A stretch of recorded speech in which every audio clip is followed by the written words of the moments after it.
recording the video. Whenever you guys are ready, you can start telling me where you're at right now. So this is our Shareout one by the healers, and here's our research. Oh, so, well, yeah.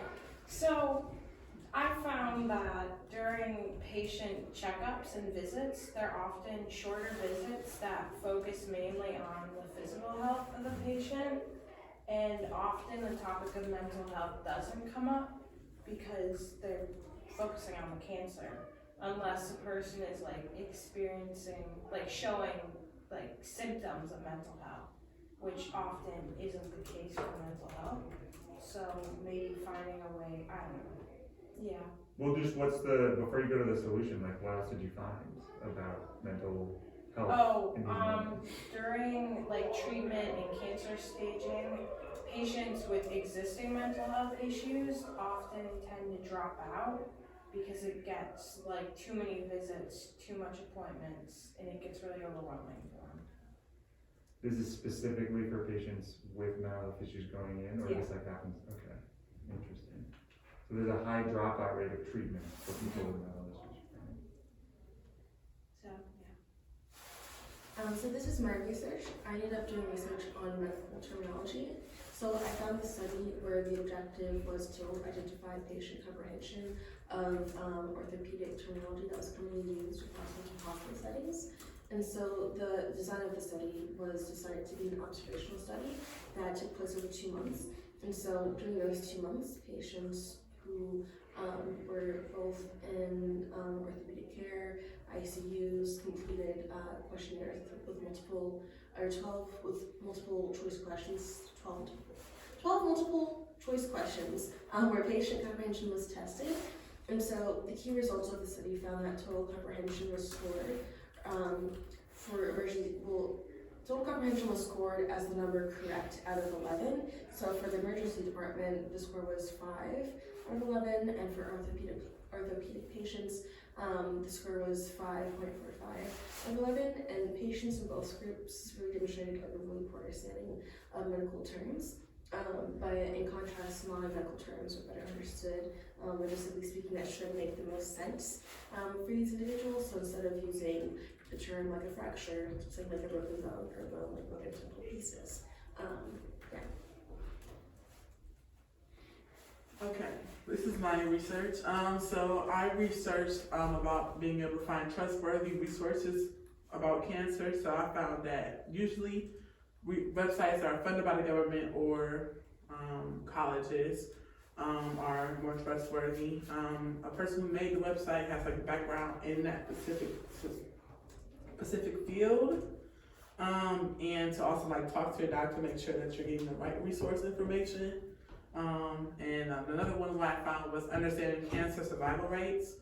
So a percent of people who will survive a percent of people who will survive the first 5 years after diagnosis.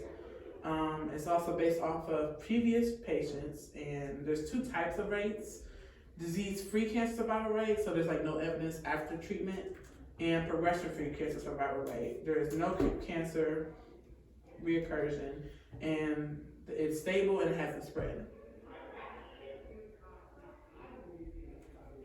So here is my research. So mine is kind of similar to Brie's. So this is explain medical jargon to patients.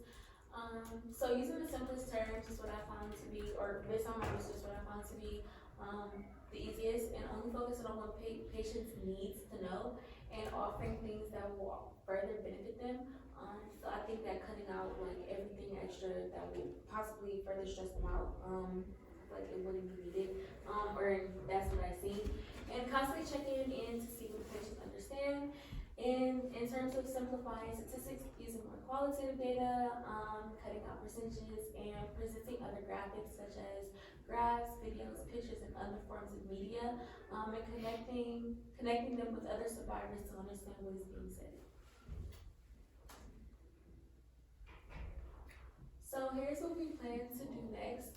So we're researching additional information and studies about sarcoma. I know that we're focusing on that in class, And so we're learning, as we are doing research and as we're developing a solution, we're also learning, about like the basics of everything. So I think that we should play a part in that, and of course, we're learning from you, so. Alright. Do you guys have, someone who can take some notes? For you taking notes? Perfect. My first question for you guys is, what do you think the problem is you're trying to solve? Hop in, So the problem I think we're trying to solve is communicating to patients about what their disease is in simpler terms and making it understandable to them, and also, as we are working, as statistics will often come up in that explanation, we're also working to simplify statistics. So, I'm curious, I haven't heard anything from you guys about how patients are communicated with, like what methods people use. Did you do any kind of research into ways in which different medical professionals communicate information to patients? I tried doing research on that, but because I know, like I talked to you about like putting like the right research terms, and I tried putting the right research terms, but oftentimes they came up as communicating complex medical terms to those who don't speak English, and so they do end up receiving the medical information the same way that someone who has not come from a who like doesn't speak a different language would, but typically they use translation apps, or they use different sort of papers that they've created beforehand to give sort of like a rundown of what those things look like.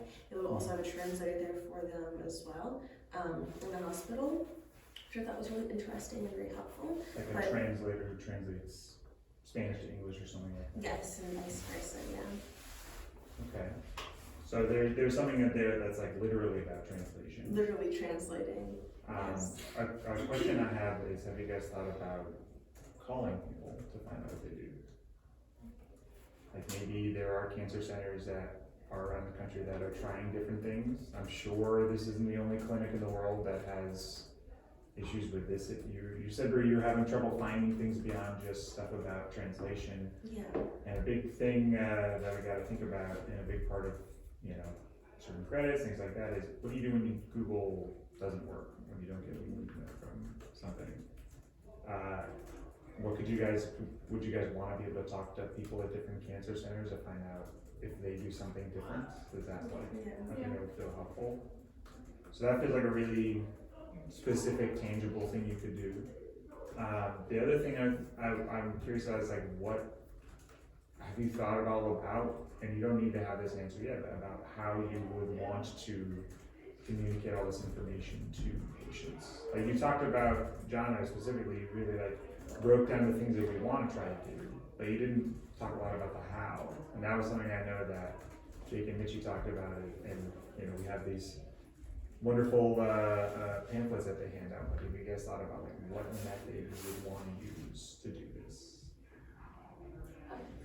So this is I'm not gonna make the exact same thing, but I feel like in this challenge and the last challenge, we have similar issues. We're trying to communicate complex issues to people in different ways. Mm-hmm. So the last time we used Legos, and of course we're not gonna use Legos now, but I was thinking maybe we could do it in the form of a video or something.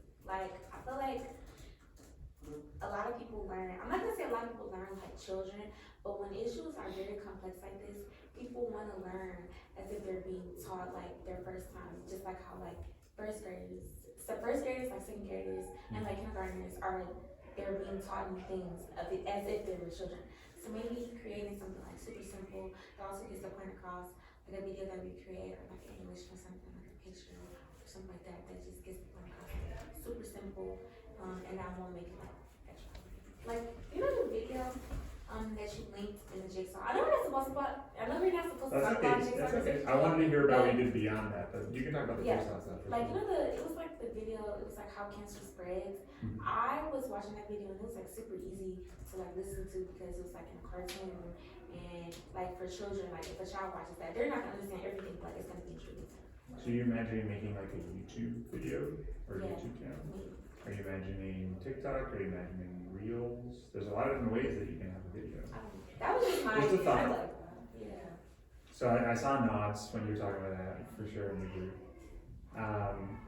Yeah, something I would think about, like, I think we imagine cancer patients, they tend to be older, but as Jake and Mitchie talked about, it's anyone for this cancer they work with, and we're gonna be talking to a guy who's 19 who had to navigate this, right? The reason I got connected with him is because he's part of a mentorship program where he works with other younger men, cancer patients. It's possible. So I think thinking like you are saying, John, like, well, how would I learn, right? That's a perspective that Jake and Mitchie don't have. So I would lean into that. Like, what works for me? What would be easier? I'm trying to think, did people have any other thoughts about like the vehicle or the way that you might want to try to make this happen? Yeah, I was thinking about utilizing some sort of algorithm, something like Chat GPT or whatever. I don't know what the thing is, but it's very helpful in a sense. And so, like, we may not be able to answer every single question that the person might have. One, because we're not professionals, and two, because people just might have really complex questions that we aren't prepared for. And so I think maybe having some algorithm, creating an algorithm help with like Mr. Kim. I know I can't program, I used to be able to first.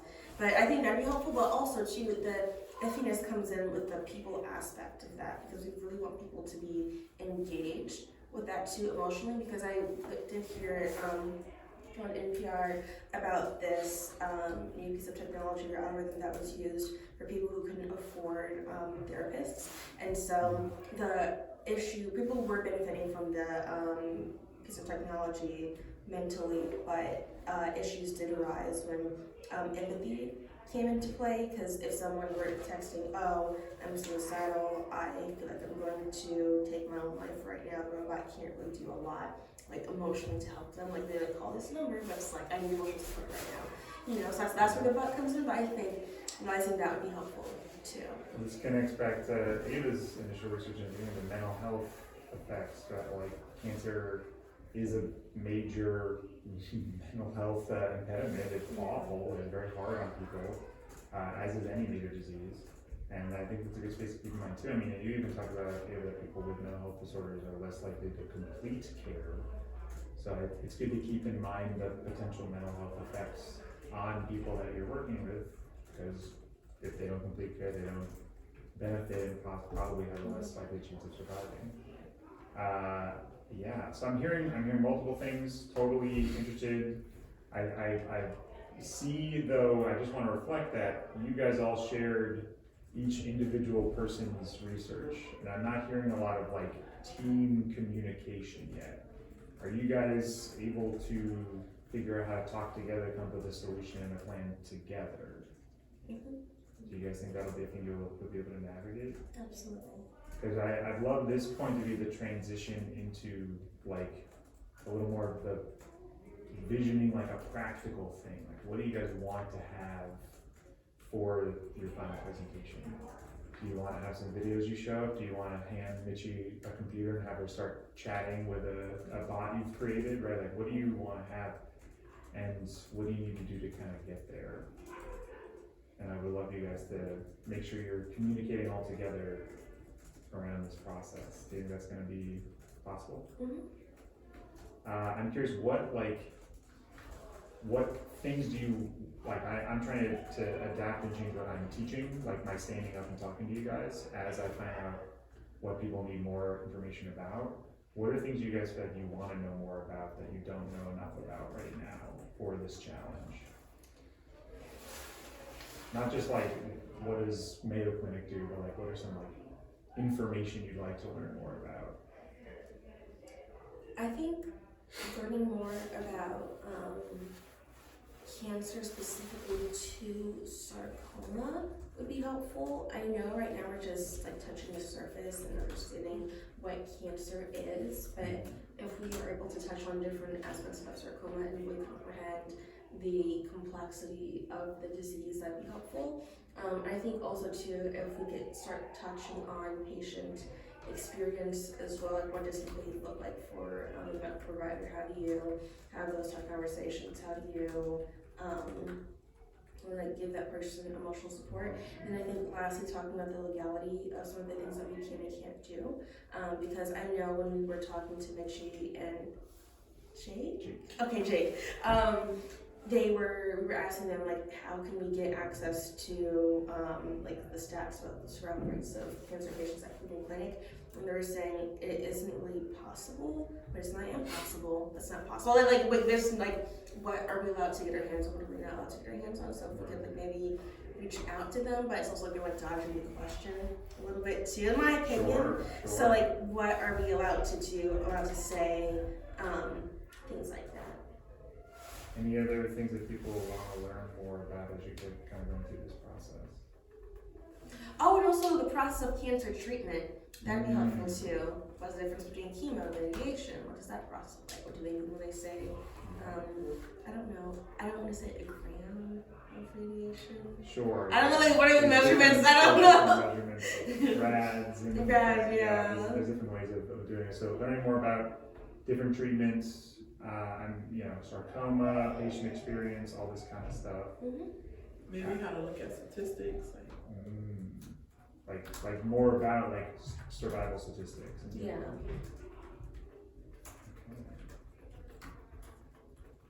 Hey, Jahna, are there any things you guys are thinking about, want to know more about? You know everything you need? Oh no, I agree with both of you guys. And I don't know if this is something that we can do on our own, but I'll just put this out there. But like learning about how the possibility of death or being on death's door can affect a patient. So like, is the patient more open to information? Are they desperate? Do they dissociate? Like, what does that look like? Just so we know, and also know that death is a very complex topic, especially as it relates to religion and spirituality. So that may or may not be something that we can touch in the classroom, but That might be a little tough for just a really broad topic. Yeah. Like, one thing you can look up is like terminal illnesses and their effects on patients' mental, cognitive well-being, things like that. Just any amount of terminal illness, right? So whenever you find out that there is a diagnosis that is going to leave you dying, how does that affect your ability to absorb information? Yeah. Any other questions that you guys have? Burning questions you guys are thinking about? I'm a sad person. Alright, you guys are free to go. I'm excited to see where you kind of end up in all this process.